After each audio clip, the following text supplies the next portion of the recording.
my bonnet over to this one because I can probably.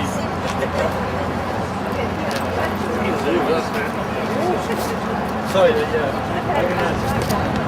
Come closer! Come on!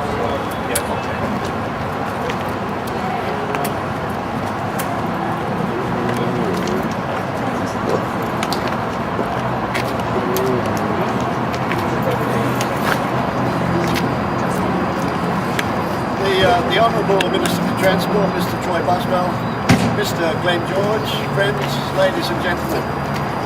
I'm David Rocklington, Chairman of the Australian Electric Vehicle Association here in Perth, and it's my pleasure to welcome you all this morning to this historic event. The Electric Vehicle Association is a grassroots organisation dedicated to electric transport, and we realise that these vehicles are efficient, cheap to run, and of course can be zero carbon.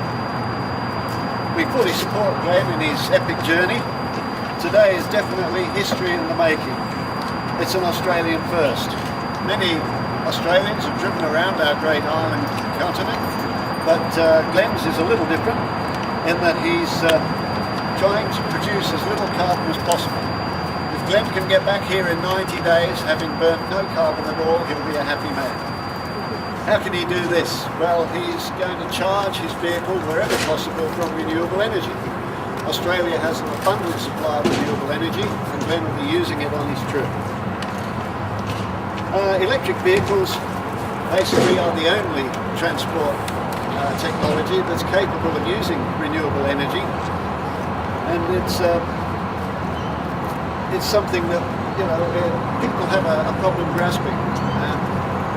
The fact that it runs on batteries are charged by electricity. Electricity can be generated from hydro, from wind power, from solar, from biomass, all forms of renewable energy. But Glen is an impatient man. He couldn't wait to buy an EV, he had to build it himself, and he wanted it yesterday. So along with other members of our association, and we've got 5 cars there representing our club, all electric cars, he starts his journey around Australia, and I support him, the association supports him, and we wish him a safe and trouble-free 14,000 kilometre trip.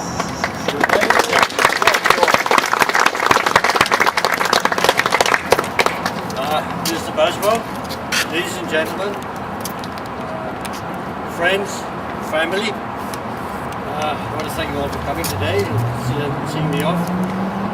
Today is the result of quite a few months of work, but I actually believe the easy part is from now on. It's been quite hectic. Well, I could be wrong. The trip basically affords me the chance to see our beautiful country, promote the electric way of transport, and hopefully have a good time. I want to take this opportunity to say thank you to the people who, without their help, I'm sure this project would be done. Firstly, I want to thank Dennis Piros of Earthheart for all the work done on the flyers, and the letters, and the website. Thank you, Dennis. I want to thank Rob Mason, EV Works. Where are you, Rob? There you are.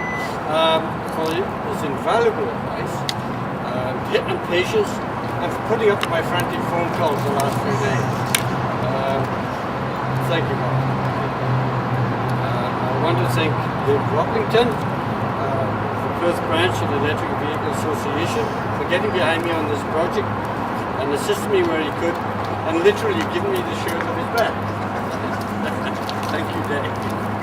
I want to thank my 2 nephews, Chris and Richard, for the work already done and to be done on the website, to keep it up to date on the CO2 website, Facebook.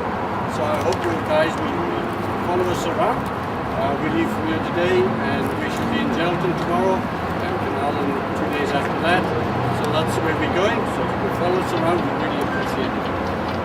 Finally, I want to thank my sister Wendy here for taking 3 months off work to follow me around. I'm afraid I'm going to get into trouble.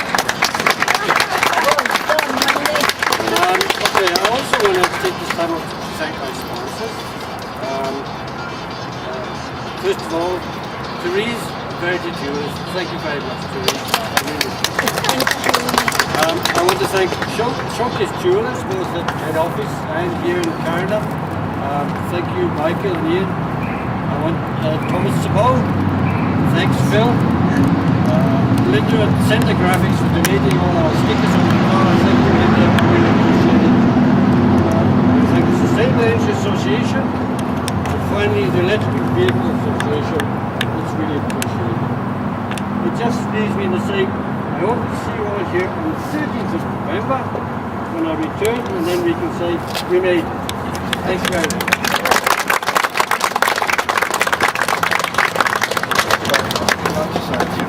Yeah, thank you, David. It's a great morning, and can I just acknowledge Glen and Wendy and wish them well as they head off around Australia, and thank you, friends and supporters, for coming along.